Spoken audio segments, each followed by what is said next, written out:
My name is Alex Morgan, and 3 years ago, I was crushed. Not figuratively. It was a tangible, physical pressure in my chest as the system I had dedicated 12 years of my life to ground me into mincemeat with flawless, bureaucratic thoroughness. The Chief Reaper was Victor Crowley. Kronos Technologies was my second home. I started as a young specialist and rose to become a senior infrastructure architect. My children understood that Dad made computers talk to each other. I built internal cloud systems that kept entire business lines afloat. I knew every server, every router, every critical process. The company wasn't perfect, but it was a meritocracy. You solved complex problems, you earned respect. Until that day. Victor Crowley was introduced at an all-hands meeting as the new Director of Internal Investigations and Compliance. Victor joins us from headquarters with a mission to strengthen corporate culture and ensure impeccable adherence to standards, the Vice President announced. Crowley looked the part. A perfectly tailored suit, cold eyes behind thin-framed glasses, a dry, firm handshake. He spoke of transparency, accountability, and zero tolerance for deviations. The applause was polite. In the IT department where creative chaos reigned, people grew wary. The first to fall was Irina. Irina Semyonova, a project manager, a talented organizer, and a single mother to a 5-year-old daughter. Her team always delivered projects on time. I heard rumors that Crowley had invited her for coaching sessions after work. Irina politely declined. 2 weeks later, an audit of her project documentation began. They found critical discrepancies in time resource reporting. The audit language was deliberately complex, but the essence was that Irina had allegedly inflated her team's labor costs. I was her technical lead. I knew her reports were impeccable. In a meeting with Crowley and an HR representative, I stood up for her. This isn't inflation, I said, pointing to the charts. It's a realistic assessment accounting for technical debt and risks. We discussed this at weekly stand-ups, it's all documented. Crowley listened without interrupting. Then he took off his glasses and slowly wiped them with a cloth. Alex, he said softly, almost paternally. You're talking about estimates, discussions, stand-ups. That's all well and good. But I see numbers in the report and numbers in the time tracking system. They don't match. Company rules, Section 4.3, Clause B, require them to match perfectly. Where is emotion, and where is fact? We must rely on facts. Irina, unfortunately, provided incorrect facts. His argument was ironclad in its bureaucratic ugliness. It ignored the essence of the work, a creative, iterative process, and struck at the formal, most vulnerable spot. Irina tried to explain, but her voice trembled. 3 days later, she was fired, due to loss of trust. Her pass was deactivated at 4:30 p.m., she was given 10 minutes to pack under security supervision, and escorted to the elevator. I saw her tear-stained face. That was the first shot. The second was aimed at me. My audit began with a friendly email from Crowley. Dear Alex, as part of a routine compliance audit, please provide access to repositories and documentation for the Argonaut and Hephaestus projects for the last 18 months. These projects were my flagships. Argonaut was the migration of the entire finance unit to a new cloud platform. Hephaestus was the disaster recovery system that saved the company during that famous data center outage. I provided everything, and then the game of find the tiny breach began. Crowley and his team of 2 equally emotionless clerks dug through every document. Violation number 1. The specification for Argonaut used an outdated template version 3.2 instead of version 3.3. Even though the template hadn't changed substantively in 5 years. Violation number 2. The acceptance certificate for one of the Hephaestus modules was signed by me and the receiving team lead but wasn't countersigned by the head of infrastructure, who was on vacation. His signature appeared a week later. Violation number 3. Screenshots of architectural solutions were found saved in a personal, albeit corporate, Google Drive account, allowed at the time by an informal agreement for speed, not in the official SharePoint. Violation number 4, number 5, number 6. Each item individually was trivial. Together, packaged in a 40-page report with quotes from security policies, the corporate code of ethics, and the employment contract, they created an impression of total, systematic neglect of the rules. I was called in for conversations. I explained the context. We were saving the project. We had a crisis. That template hasn't changed in substance. We always did it this way, and it worked. Crowley shook his head. We always did it this way is the most dangerous principle, Alex. It creates blind spots. Rules are written to be followed. Especially talented employees like you should not be exceptions. On the contrary, you should be an example. I felt the ground giving way beneath me. I spoke the language of logic and efficiency. He spoke the language of paragraphs and subclauses. Our universes did not intersect. In desperation, I went to Hank Powell, Deputy CEO for Security, the living patriarch of the company who had worked at Kronos for 30 years. Everyone called him the Data King. His office resembled a museum of ancient computer hardware, and his knowledge of corporate secrets was legendary. Hank, this guy Crowley. He's destroying me, I blurted out as soon as I stepped inside. Hank, unhurried, with a gray beard, chewed on his eternal unlit cigar. He pointed it at a chair. Sit down, son. Crowley. Yes, an interesting specimen. He's not hunting for the truth. He's hunting for scalps. His key performance indicator is the number of violations found and corrective actions taken. You are a big, fat scalp. With your reputation. But I didn't violate anything in substance. Everything worked. That's precisely it, Hank sighed. It worked. In his world, that doesn't matter. All that matters is how closely the process matched the diagram drawn on paper. He is a procedure fanatic. And the most dangerous kind of fanatic is a former investigator who has found a new religion in corporate policies. What should I do? Hank looked at me over his glasses. His gaze was sad and old. Run, Alex. Leave, quietly, on good terms, before he parades you to the pillory. He won't stop. He can't. He needs your scalp on his belt. I couldn't believe it. My work, my reputation, my team. No, I said, I'll fight. I'll go to the board of directors. There's justice. Hank shook his head. Justice is a luxury not every system can afford. Order is another matter. Order he provides. And right now, the order that benefits him is one where you are the problem. The final meeting lasted 3 hours. Conference room, glass table, Crowley, 2 HR ladies, my immediate supervisor, who avoided eye contact, and me. Crowley launched a presentation. Slide after slide. Violation. Quote from the rule. Screenshot. My voice recorded in one of the meetings, taken out of context. Yes, damn it. I ignored that clause to meet the deadline. He was crafting a narrative. A narrative not about me being a bad engineer, but about me being a systemic risk. A person who considers himself above the rules. In Crowley's world, that was a mortal sin. When I tried again to talk about context, about results, the senior HR manager, Susan, gently interrupted me. Alex, we value your contribution. But the company must minimize risks. Your unwillingness to acknowledge the seriousness of these procedural violations, unfortunately, demonstrates the very cultural problem Victor is here to correct. It was over. The verdict had been passed before the hearing began. I was offered termination by mutual agreement, with 3 months severance but with a black mark in my file. Termination due to loss of trust. The alternative was proceedings with the legal department and a guaranteed bad reference. Devastated, I signed. My career at Kronos, my reputation as an impeccable architect, was sacrificed to the idol of procedure. At 6 p.m. that day, I left the building with a cardboard box in my hands. My pass no longer worked. The security guard nodded with indifferent sympathy. It was raining. I got into my car and banged my head against the steering wheel until it hurt. It wasn't grief. It was rage. Cold, silent, helpless rage. He broke me without breaking a single law. He simply used the rules as a scalpel and cut me out of the system. And I swore to myself that this was not the end. If he plays by the rules, I will learn to play his game. And I will beat him. The year after the termination was a time of slow dissolution. The job market for architects at my level is tight, and the black mark from Kronos worked like a quiet, deadly virus. My resume would go to HR departments, pass initial screenings, and then, silence.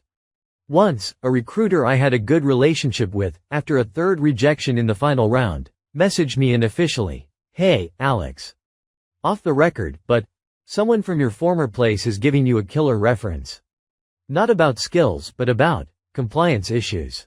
You aware? I was aware. Crowley. Savings dwindled. Arguments with my wife, Sarah, began.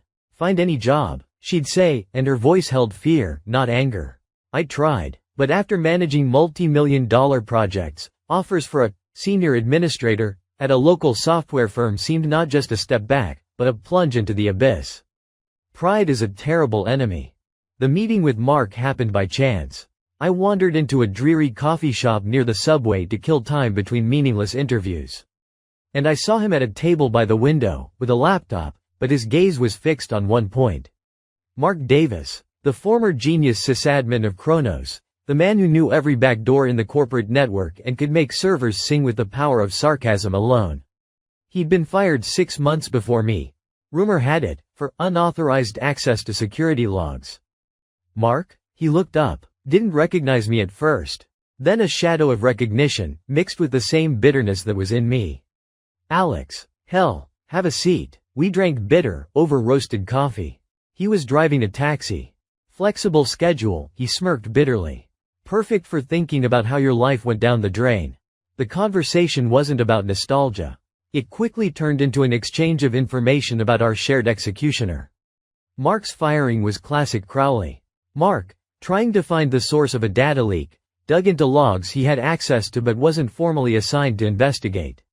He found the leak, a trainee was to blame, but Crowley made a show trial out of it.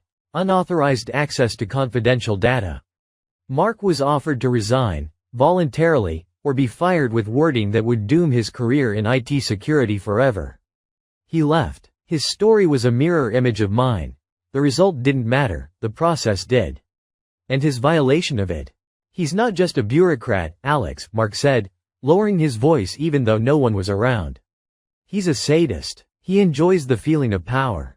Watching smart, confident people break when he shoves their noses into clause 14.2, subsection G. He gets off on it. I told my story. About Irina. About Argonaut. About the 40-slide presentation. Mark listened, nodding. Then he said the thing that became the turning point. He can't be clean. Can't be. Guys like him always break the rules. They have to. Otherwise, they can't enforce them effectively. He must have his own back door. His own way around the very system he protects. A familiar fire ignited in his eyes, the fire of a hacker spotting a vulnerability. You want to get him?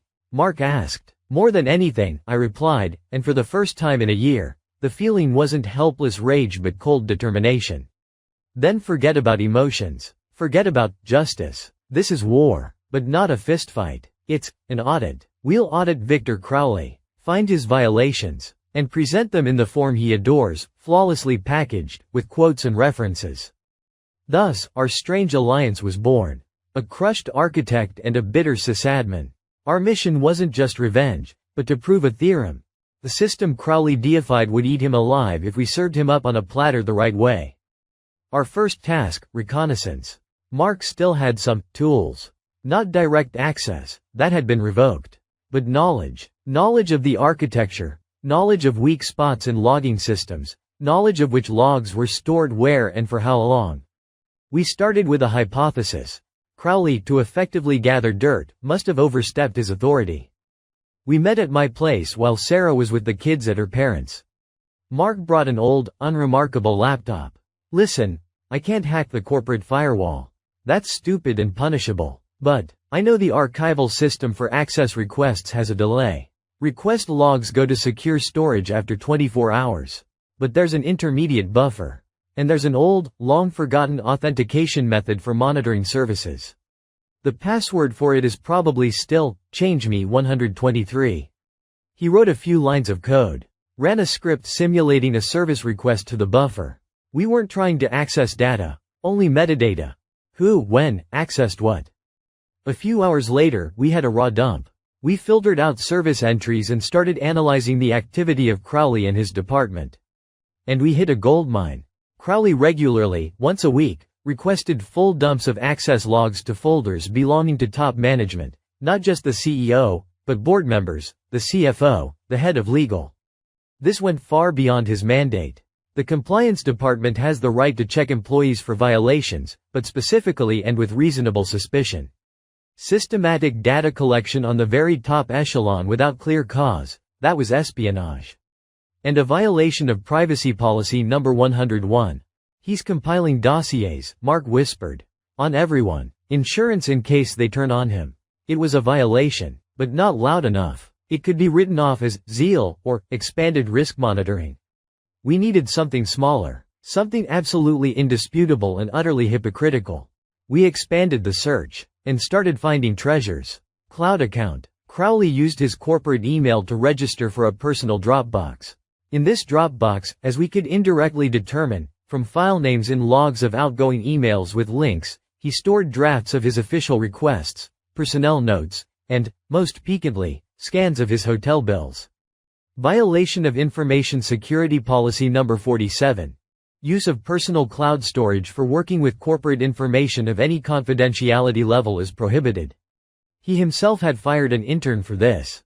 Corporate card. Analysis of open corporate expense data, partially available to managers, revealed an interesting pattern. Crowley several times took taxis on the corporate card late on Friday nights or weekends, marked, operational check. Destination addresses were in areas with expensive bars and restaurants. The amounts were small, but the pattern was there. Violation of Financial Policy No. 12. Corporate funds are to be used strictly for business purposes. He could, of course, have been checking the bar for employee visits, but it looked extremely dubious. The crown jewel, deadlines. Delving into internal investigation regulations, we found a gem. An internal memo, signed by the CEO himself, set a hard deadline.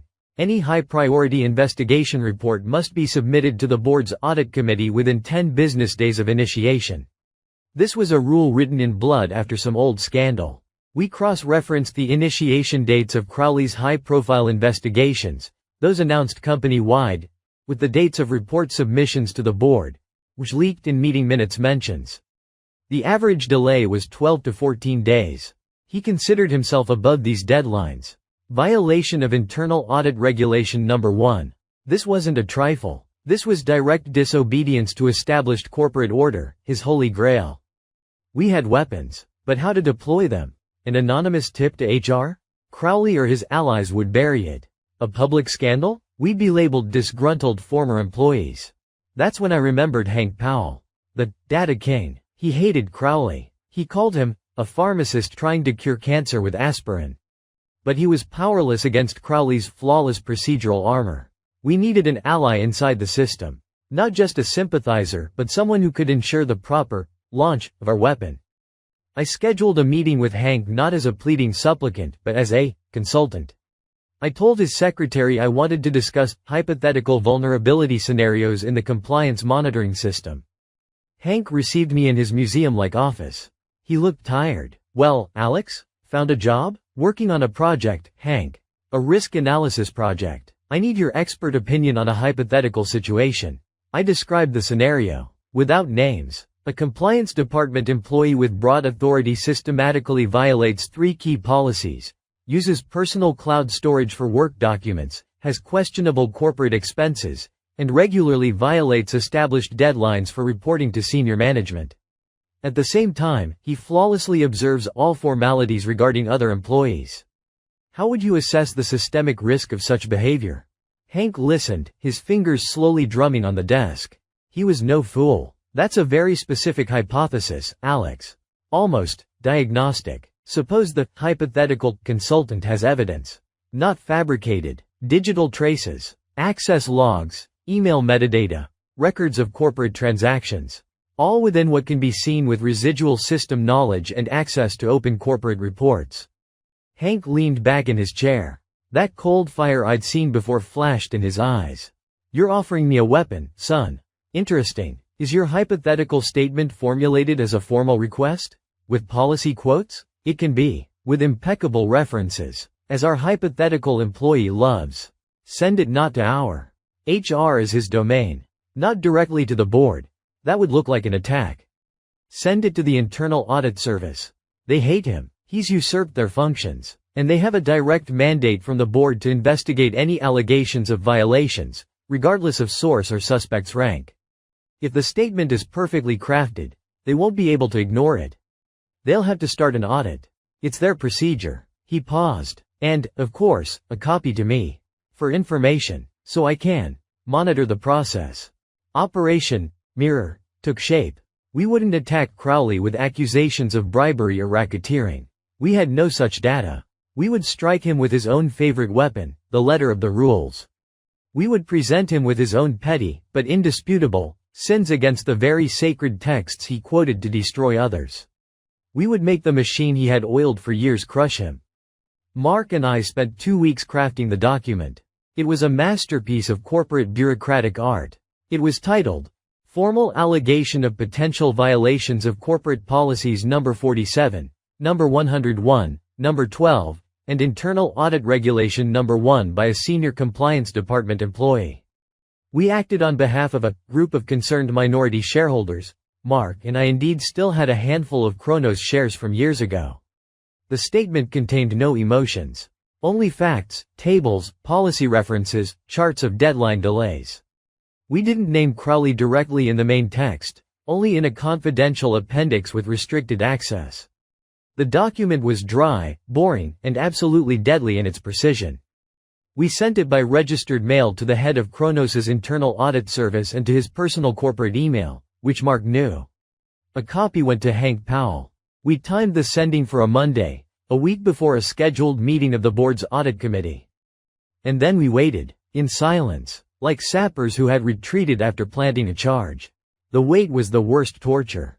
Every day I checked the company news, LinkedIn, the corporate blog for the slightest ripple. Silence. Absolute. After 3 days, I couldn't stand it and called Hank Powell from a payphone. The document has been received, he said dryly, no names mentioned. The procedure is initiated. The wheel is turning. Don't call this number again. That was it, but in his voice, I caught something like satisfaction. The first sign came a week later. A former colleague who still worked at Kronos sent me a screenshot of an internal newsletter. A routine weekly email from senior management. In the Personnel Changes section, a dry line. Victor Crowley, Director of Internal Investigations and Compliance, has been temporarily relieved of his duties pending an internal review. Duties will be performed by. My heart skipped a beat. It worked. The machine was moving. Mark, monitoring corporate filings, found the next clue. In Kronos's quarterly report to the SEC, in the Risk Factors section, among the usual boilerplate, a new, carefully veiled item appeared. The company is conducting an internal review of the effectiveness and compliance of procedures in certain control functions with the aim of strengthening corporate governance. In Wall Street language, this meant only one thing. A serious internal purge was underway at the very top. We learned the details later, from Hank Powell himself, whom I met after the dust had settled, in a neutral location, a quiet bookstore cafe. When Audit received your statement, Hank recounted, savoring his espresso, they were first stunned. Then delighted. Crowley had been a thorn in their side. He constantly pointed out their insufficient responsiveness. And here was a perfectly crafted document they were obligated to investigate. Their own rules left no choice. They formed a special task force. Cut off Crowley's access to all systems on the first day. It was a shock to him. Absolute. Hank described the first interview. Crowley, confident, showed up with a folder, ready to give testimony about someone else's violations. And then they started asking questions. Not about his investigations, about his Dropbox, about his Friday night taxis, about report delays to the board. Can you explain, Mr. Crowley, why you used personal cloud storage for drafts of official requests containing confidential employee names, in violation of Policy 47? It was, for convenience. To work from home, Crowley allegedly replied. Policy 47 makes no exceptions for convenience. You have terminated employees for less serious violations of this same policy. How does your situation differ? He tried to parry, talk about investigation priorities, about the need for flexibility. But the auditors were merciless. They were playing his game, the quote game. For every argument he had, they had a quote from a rule he'd broken. They literally beat him with his own weapon. The most beautiful part was the question about deadlines, Hank smirked. They asked, CEO Memorandum 2015-04 sets a 10-day deadline for high-priority reports. Your average is 13.7 days. Did you consider this memorandum non-binding?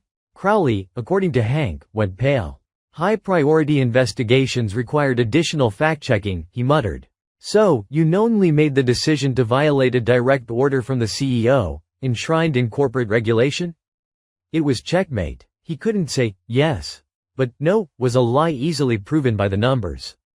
While the review was ongoing, Hank Powell activated his part of the plan. He prepared a brief but substantial analytical report for the board of directors. Not about Crowley's violations, but about the harm his methods caused the business.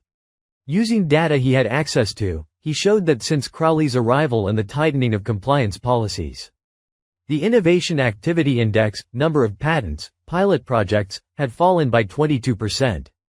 Time to market for new products had increased by an average of 15%. In key engineering departments, the rate of internal migration had sharply risen. Talented employees were moving to less regulated departments or leaving the company. Indirect costs of compliance assurance, employee time spent on reporting, internal audits, had increased by millions. Hank's conclusion was lethal. The current approach to compliance, embodied by Mr. Crowley, focuses on eradicating micro-risks at the expense of the company's macro-efficiency. It does not protect assets, it suppresses the ability to generate them. The company is paying a high price for the illusion of perfect order. The board of directors, comprised of people whose bonuses depended on stock growth, not on the number of violations found, read this report with far greater interest than the 40-page list of my alleged transgressions. Crowley was summoned to a closed meeting of the audit committee. Rumor had it he tried to go on the offensive, accused the auditors of bias, hinted at a coordinated attack by disgruntled former employees. But the committee chairman, a tired old lawyer, stopped him with one phrase. "Victor, we are not here to discuss motives. We are here to discuss the facts presented in this audit report. And facts, as you like to say, are stubborn things. Can you comment on why you systematically violated the rules you were responsible for enforcing?" The collapse of his career happened not with a bang, but with a series of quiet, administrative clicks. Click 1. He was suspended from his director position.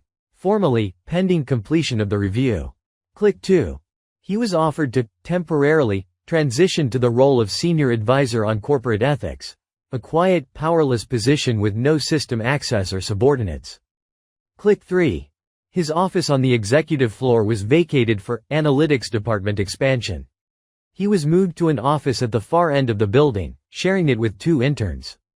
The power built on fear and perfectionism evaporated instantly. Without access to levers, without the ability to initiate audits, he became a non-entity.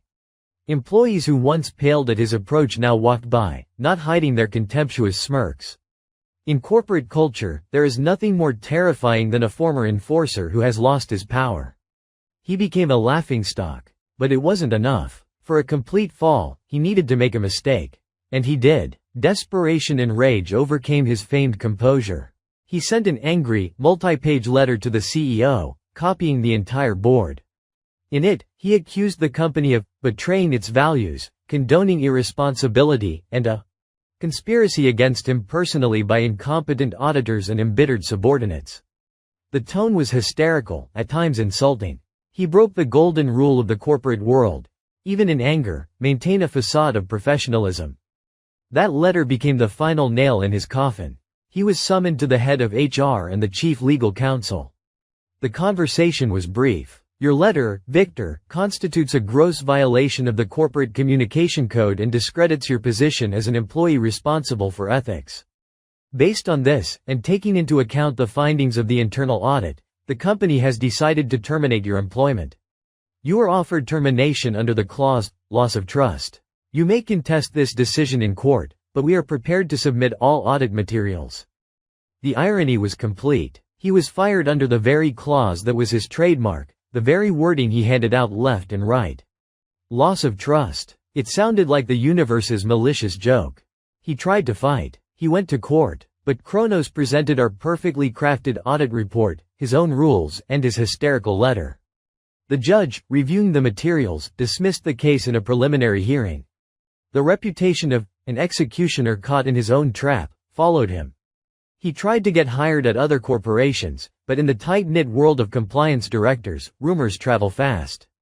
The only thing he managed to find a year later was a junior consultant position for regulatory compliance at a small, backwater regional insurance company. From an office with a Manhattan view to a windowless gray room somewhere in Ohio. From a man who ruined careers to a clerk filling out checklists. Epilogue. 2 years have passed. My own life got back on track, but not to its old course. I didn't go to another large corporation. Together with Mark, we founded a small consulting firm. We specialize in human risk audits, helping companies find and eliminate not technical vulnerabilities, but managerial absurdity, toxic processes, and Crowleys, who strangle business under the guise of protecting it. Our experience became our main asset. Sometimes, looking at our modest but stable income, I think Qley, unwittingly, made us entrepreneurs. Mark and I sometimes meet for a beer. We don't celebrate. We don't toast to revenge. This story left a residue in us. A bitter one. You know what was the scariest part? Mark said once. Not that we destroyed him, but how easily it happened. We just showed the system his true face. And the system, like a mindless amoeba, digested him. It would have eaten anyone. Me, you, him. There are no righteous ones in it. Only those who fit the process today, and those who don't.